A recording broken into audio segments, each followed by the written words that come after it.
بسم اللہ الرحمن الرحیم۔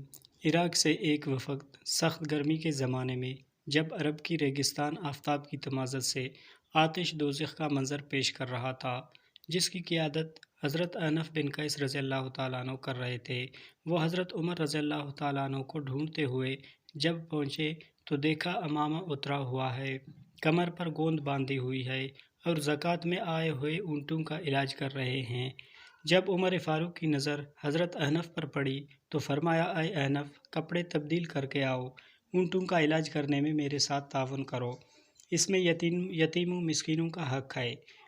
ان لوگوں میں کسی نے کہا، اے عمر، اللہ پاک آپ کی مغفرت فرمائے، آپ اپنے کسی غلام کو حکم دیتے وہ یہ کام انجام دیتا۔